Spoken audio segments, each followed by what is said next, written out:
دوستو عربوں کے متعلق یعنی جو لوگ عربی ہیں ان کے متعلق ہم یہ بات تو جانتے ہیں کہ اسلام سے پہلے زمانہ جاہلیت میں عربی لوگ بتوں کو اپنا خدا سمجھتے تھے اور ان کی عبادت کرتے تھے۔ اس وقت ان کے 3 بڑے بت تھے جن کو وہ خداؤں کا بھی سردار مانتے تھے، اور ان میں سے 3 بڑی دیویاں تھیں جن کے نام لات، منات اور عزا تھے۔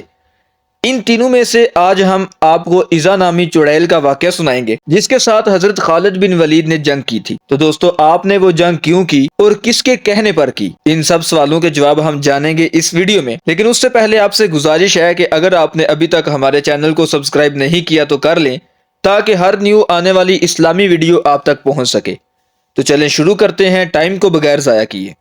دوستو عزا ایک دیوی تھی۔ مکہ اور طائف کے درمیانی راستے میں وادی نخل ہے اور اس میں ہی عزا کا مندر تھا۔ دوستو وادی نخلہ وہی جگہ ہے جہاں پر آپ صلی اللہ تعالی علیہ وآلہ وسلم کی ملاقات ایک جنوں کے گروہ سے ہوئی تھی اور انہوں نے آپ کی دعوت پر اسلام قبول کیا تھا۔ قریش اور دیگر لوگ وادی نخلہ کے اندر مذہبی رسومات پوری کرنے کے لیے آتے تھے۔ اسی عزا دیوی کے مندر میں تمام لوگ جانوروں کی قربانی بھی کرتے تھے۔ باقی تمام بتوں کی نسبت عزا کی بہت زیادہ عزت کی جاتی تھی۔ اگرچہ اس وقت بتوں کے مندر عرب کے اندر دور دور مسافت پر تھے، لیکن ان بتوں میں جو بڑے بڑے بت تھے ان کے نام والے بت خانہ کعبہ میں بھی رکھے گئے تھے۔ پیارے دوستو روایات سے پتہ چلتا ہے کہ عزا ایک شیطانی عورت تھی اور اس کی رہائش وادی نخلہ میں پائے جانے والے 3 درختوں کے نیچے تھی۔ اس کے اندر چونکہ شیطانی طاقتیں موجود تھی تو جس کی وجہ سے وہ عزا نامی بت سے جادو کے ساتھ آوازیں نکالتی تھی، جس کو عرب قبیلوں کے لوگ سن کر اس بت پر یقین رکھتے تھے کہ ہمارا خدا ہے۔ تو اسی دور میں اللہ تعالیٰ نے حضرت محمد صلی اللہ تعالی علیہ وآلہ وسلم کو مبعوث فرمایا اور آپ نے لوگوں کو بتوں کی پوجا سے منع فرمایا۔ وہاں کے لوگوں کو یہ بات اچھی نہ لگی تو انہوں نے آپ کی ہر بات کی مذمت کی۔ فتح مکہ کے دن آپ نے کعبہ میں موجود تمام بتوں کو توڑ دیا، لیکن عزا کا بت اس کے مندر میں ابھی سلامت تھا اور اس کے ماننے والے اسی طرح اس کی جو عبادت کر رہے تھے۔ چنانچہ اس عزا کے بت کو توڑنے کے لیے آپ صلی اللہ تعالی علیہ وآلہ وسلم نے حضرت خالد بن ولید کو منتخب کیا۔ تو حضرت خالد بن ولید 30 گھڑ سواروں کے ساتھ وادی نخلہ کی طرف روانہ ہوئے۔ دوستو حضرت محمد صلی اللہ تعالی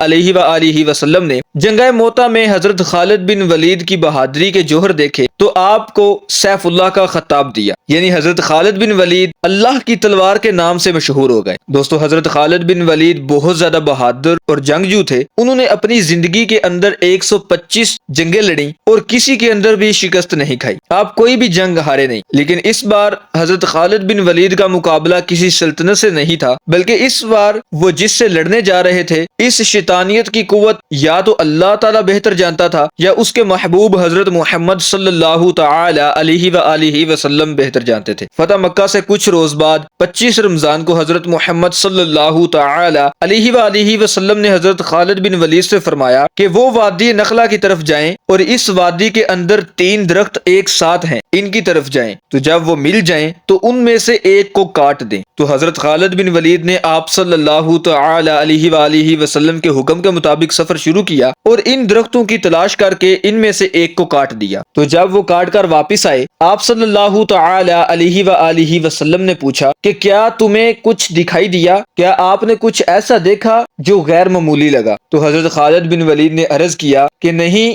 میرے سرکار صلی اللہ تعالی علیہ وآلہ وسلم، مجھے وہاں کچھ بھی عجیب محسوس نہیں ہوا۔ تو آپ صلی اللہ تعالی علیہ وآلہ وسلم نے فرمایا کہ تم پھر واپس جاؤ اور دوسرا درخت بھی کاٹ دو۔ تو حضرت خالد بن ولید رضی اللہ تعالی عنہ نے دوبارہ سفر کیا اور جا کے دوسرے درخت کو بھی زمین بوس کر دیا اور پھر واپس آ گئے۔ تو جب حضرت خالد بن ولید رضی اللہ تعالی عنہ واپس آئے تو آپ صلی اللہ تعالی علیہ وآلہ وسلم نے پھر وہی سوال کیا کہ کیا تمہیں وہاں پر کوئی غیر معمولی بات لگی؟ کیا تمہیں کچھ وہاں پر عجیب محسوس ہوا؟ تو آپ رضی اللہ تعالی عنہ نے دوبارہ وہی جواب دیا کہ نہیں میرے حضور صلی اللہ تعالی علیہ وآلہ وسلم، مجھے کچھ عجیب محسوس نہیں ہوا۔ تو آپ صلی اللہ تعالی علیہ وآلہ وسلم نے فرمایا کہ دوبارہ جاؤ اور اس باقی بچے تیسرے درخت کو بھی کاٹ دو۔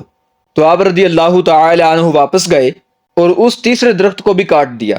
تو آپ رضی اللہ تعالی عنہ نے جیسے ہی اس تیسرے درخت کو کاٹا تو آپ نے دیکھا کہ ایک قبیح صورت بدصورت عورت وہاں پر کھڑی ہے جس نے اپنے بدن پر کوئی بھی کپڑا نہیں پہنا اور اپنے بال پھیلا رکھے ہیں اور انتہائی غصے کی حالت میں اپنے دانتوں کو پیس رہی ہے، اور اس کے پیچھے ہی عزا نامی جو مندر تھا اس کا محافظ بھی کھڑا ہے، اس کا نام دبی بن سلمہ تھا۔ جب اس نے حضرت خالد بن ولید کو دیکھا تو کہنے لگا، اے عزا، زور سے خالد پر حملہ کر اور خبردار پیچھے مت ہٹنا، اگر تو نے آج خالد پر حملہ نہ کیا تو یہ تمہیں شدید ذلت سے مار دے گا۔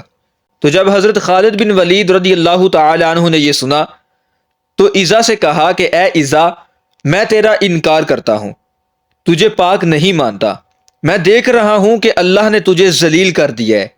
تو اسی کے ساتھ آپ نے ایک وار کیا اور دیکھتے ہی دیکھتے وہ شیطانی عورت جل کر راکھ ہو گئی، اور پھر آپ نے اس مندر کے محافظ کو بھی مار ڈالا اور اس برائی کو ہمیشہ ہمیشہ کے لیے جڑ سے اکھاڑ پھینکا۔ تو جب اس کے بعد آپ رضی اللہ تعالی عنہ آپ صلی اللہ تعالی علیہ وآلہ وسلم کے پاس گئے تو انہوں نے کہا کہ اے خالد کیا ہوا؟